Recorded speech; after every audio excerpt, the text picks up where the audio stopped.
All right, good afternoon. Welcome back, and happy Valentine's Day.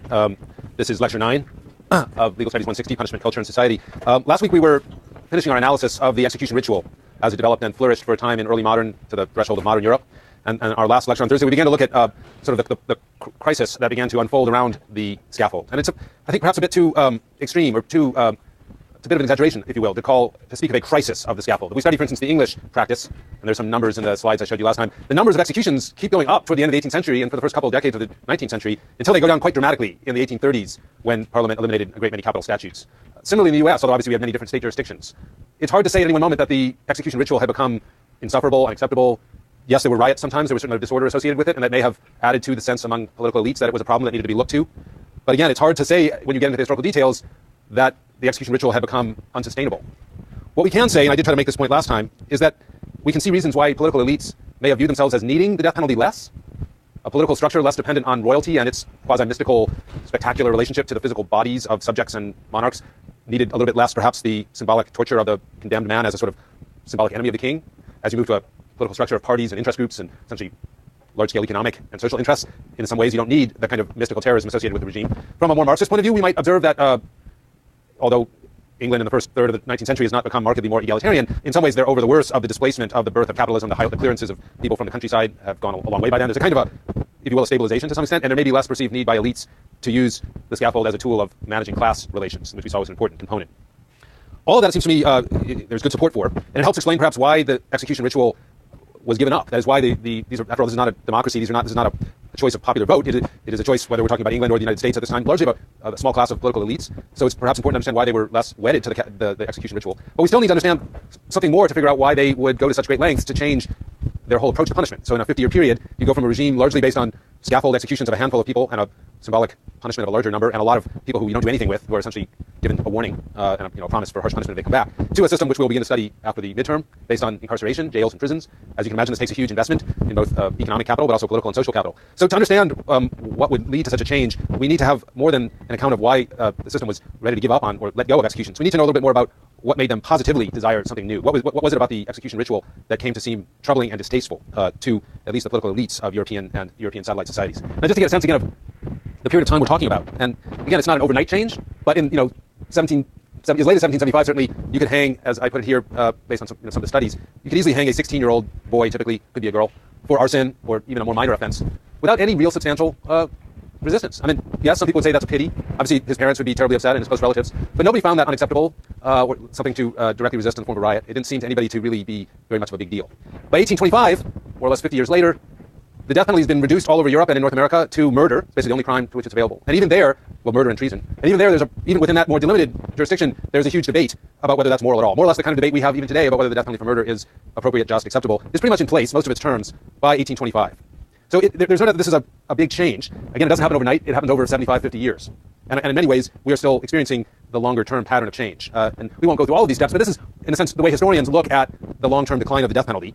When we talk about the abolition movement, which at the beginnings of which we'll talk about today, we're talking about a long-term process. And many of these steps are ones that are taken in the period that we've looked at last week and this week. So you get a reduction in the range of capital offenses. In 1750, the death penalty is available in England for all kinds of property crimes, as well as more serious felonies. Again, by 1860, it's been limited to murder.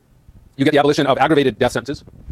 Things like being dissected by the surgeons, being exhibited in a gibbet or chains, go by the way. In 1820, I was just reading about this execution in the recommended reading in Gatrell's book. In 1820 in London, they had the execution of the Cato conspirators, who were really fairly low-level conspirators who had talked about murdering the members of the British cabinet, which is a serious thing, but they talked about it in a fairly loose way. Reminds you a little bit of some of the post-9/11 conspiracies that have been discovered. Yes, something's going on here, but not clear whether it's hot talking, people shooting off their mouth, or how serious they are. In any event, these so-called Cato conspirators were convicted of treason and executed, and they were the last such condemned prisoners in England to suffer the full traditional punishment of traitors. That is, they were hung, and while at least theoretically still alive, they were cut down and beheaded, and their heads were exposed, to the crowd. That was the traditional torment, additional punishment of traitors. And this was the last time in 1820, although there were no disruptions of the execution, it was felt by many that the scene had become simply too upsetting, too traumatic to observe the gruesomeness of it. We get the removal of executions from the public gaze. That begins already in a way we saw in the London story with the movement of the execution site from Tyburn to the Newgate jail. So you get rid of the procession, which was a big part of the public aspect. It's still formally public until 1860s when it's moved inside. This is true all over Europe as well. Typically the execution moves to either just outside or just inside the gates of the jail or prison. Even if it's outside, there's usually only a limited amount of room for people to observe it. all over Europe, they get rid of these giant plaza executions like we saw in Dam Square in Amsterdam or in Tyburn, where you get these huge crowds. Up to 100,000, for instance, saw the Cato conspirators executed. How many of those could actually have seen it? But if you watched the royal wedding, last spring, it was similar, right? People come out by the hundreds of thousands to see such events. The adoption of technologies designed to speed death and reduce pain. We saw that the hanging methods used at Tyburn were designed mostly to create a physically powerful image of death. They were not designed to make it painless or quick. That began to change. Obviously, in the United States, we were at, in some ways, the forefront of that, developing the electric chair at the end of the 19th century, the gas chamber, firing squads were used beginning of the 19th century, mostly with the idea that this would, almost completely with the idea that this would make death more painless and quick. Right? These were not efforts to create yet more elaborate or excruciating forms of torture. Far from it. Beginning almost with the guillotine in the French Revolution, you have a movement toward supposedly more humane execution methods. Fifth, the emergence of a normative discourse challenging the institution, and that's really what we're going to look at today, how you begin to get an ideology of people thinking that the death penalty is not only perhaps unnecessary or a little bit excessive, but fundamentally wrong. Bad public policy, immoral policy. Obviously not everybody's convinced by that, then or now, but this is the moment where that kind of discourse comes into being, and it's important to observe because, say, before Beccaria, you don't really have that kind of discourse, not just about the death penalty. You don't really have that kind of discourse about punishment generally. In some ways, this is the moment when punishment is going to move from being a sort of royal prerogative that just is what it is. Right? You don't criticize the way the king eats breakfast. You don't criticize the way the king executes convicts. That's just the way it's done. To the notion of punishment as public policy. Is this a good idea? Does it communicate the right message about our nation? Is it achieving its goals? The appearance of sharp divisions in public attitudes toward the penalty's propriety, again, following from that. The development of more formalized legal procedures and safeguards. That begins already in the 19th century, even in some ways at the end of the 18th century with the invention of degrees of murder, which are legal procedures designed to limit, and we'll talk more about them, who can be sentenced to death. A secular decline in the frequency of executions. So if you look at even the United States from across the 20th century, there's a pretty steep decline from the 30s all the way to the 60s when it almost putters out. And then it resumes, though, with the re-legalization of the death penalty, something we'll study in a week or so. And finally, the movement to partial and then complete abolition. Now, the phase that we're going to look at today, I call it the first abolition. It can be called a partial abolition, and it is partial because, of course, the death penalty remains a sentence for murder, even here in California.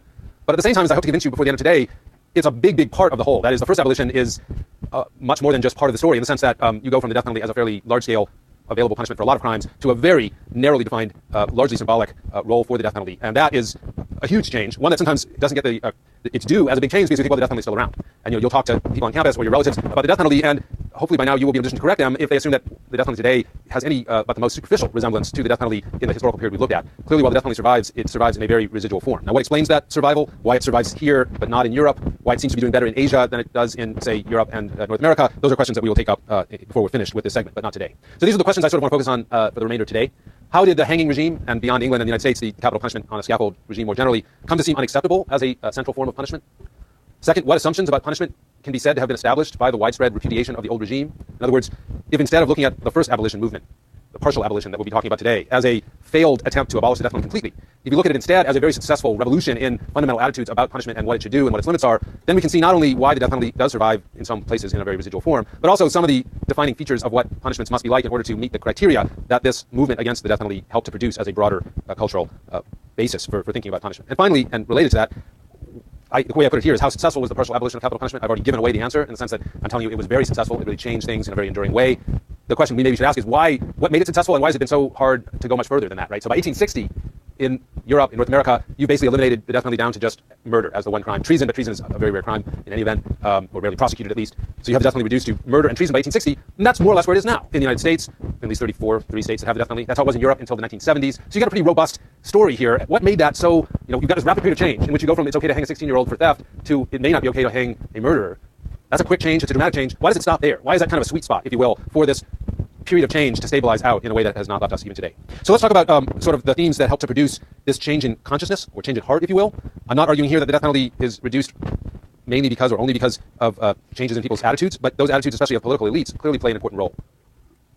And what I want to do is look a little bit more carefully at the strands that made up that new way of thinking about punishment. And some of this will be review, because we've already met some of these ideas, and I think the most important remains deterrence. Deterrence is not only one of our most enduring and important ways of explaining our motivations for punishing and as an ideal, a way of criticizing or reforming our penal practices. In some ways, it is one of our most foundational ways of talking about public policy, period. Are we achieving the goals of deterring bad behavior and incentivizing good behavior, which is essentially what deterrence is about. And again, Beccaria, in his book on crimes and punishment, really helps to popularize the idea of deterrence, and he does so using the death penalty as his primary example. And he is making the argument, which was counterintuitive in the 18th century, and in some ways it's counterintuitive now, that life imprisonment is actually more of a deterrence, or more of a deterrent, I should say, than the death penalty. He says there is also disadvantage to imprisonment for life, that it terrifies the man who sees it more than the man who suffers it, since the former contemplates the whole sum of the moments of unhappiness, while the latter is distracted by the unhappiness of the present moment from the moments to come. And it's an interesting observation that we saw before, but I wanted to revisit it, because it shows us deterrence has a relationship to the individual bad actor, who is turned into an advertisement, basically, for obeying the law, by being punished in a way that other people can appreciate.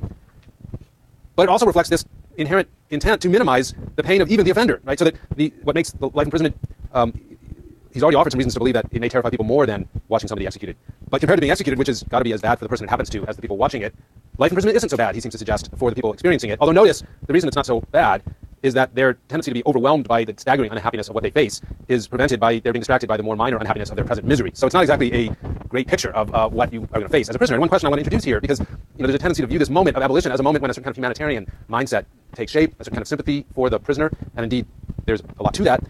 And yet, one of the things we see here, and we see it very clearly in Beccaria, there's not much concern for the possibility that the suffering of being in prison for life, maybe under slave labor conditions, maybe under solitary confinement, might be, if not worse than death, at least terrible and perhaps inhumane in its own right. There's a very strong comfort level here with the idea that when you put people in prison, that's going to be the end of the story. Prison is offered as one possible alternative to the death penalty. But in any event, what we need to do is move away from these terrible punishments of the death penalty. There's not much attention here, and it's something we just want to make a note of, to the consequences for the prisoner of what the new regime will be like. And it does raise the question of how much these political elites that are reading Beccaria and are being persuaded by him and parallel writings by others to take up the cause of reform, how much do they really care about being nicer to the offender, and how much are they primarily concerned about their own sensibilities or their own perception of what is in their social interest? Bentham is a key figure here who helps not only to promote Beccaria's ideas, but in some ways he refines them to make it even less clear, or to make it, I should say, more clear that the death penalty is not a necessary element for Beccaria, given his concern with trying to maintain a constant source of deterrence from crime. You might have expected him to support the death penalty, which, because of its dramatic nature. For Bentham, who is a strong believer that a legal code, if properly published and made transparent, will be enough to deter people that you won't even need to actually exercise the punishments, begins to move this whole theory even farther away from the potential attractions of the death penalty. An American legal theorist who takes up the Bentham and Beccaria cause and very much popularizes it in the United States is Edward Livingston, who's discussed in the David Bryan Davis article. He drafts a new penal code for Louisiana, in which there is no death penalty, and which, following Bentham's principles, there are very transparent and clearly defined crimes with associated penalties. Louisiana did not adopt this code. He hoped Louisiana would become sort of a light to the world in this regard. But it was there was considerable interest in Livingston's code in other parts of the United States, especially in the Northeast. So just to summarize some of what we talked about with deterrence before, from the point of view of deterrence, the whole scaffold ritual was problematic. It might terrorize people, but it did so in an excessive way rather than a precise way. It had a brutalizing tendency, that is, it might encourage people to become more aggressive and violent by example, something that they thought might counteract its terrorizing effects. The very severity of the law undermines its reliability. People are always looking for ways to spare somebody what seems like an unfair hanging if they're just a thief or a burglar, and this leads to pardons and other things that make the certainty of the law problematic.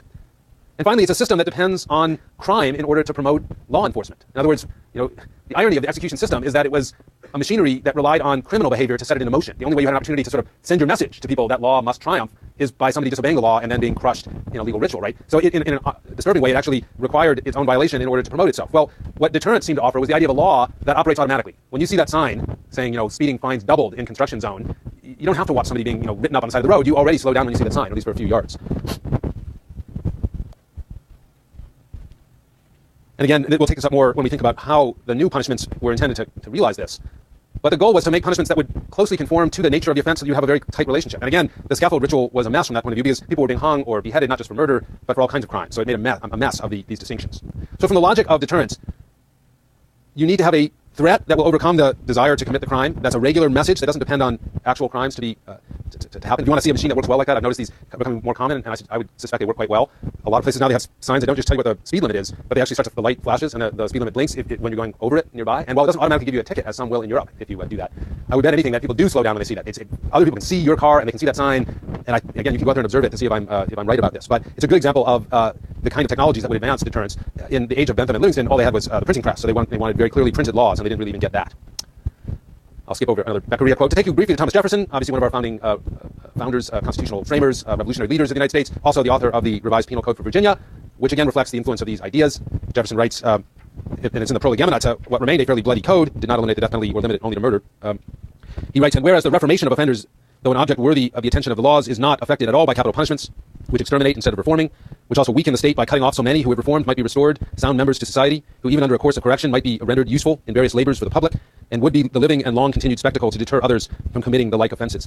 This quote by Jefferson, which again doesn't go along very well with the code he wrote, which actually includes torture, punishment,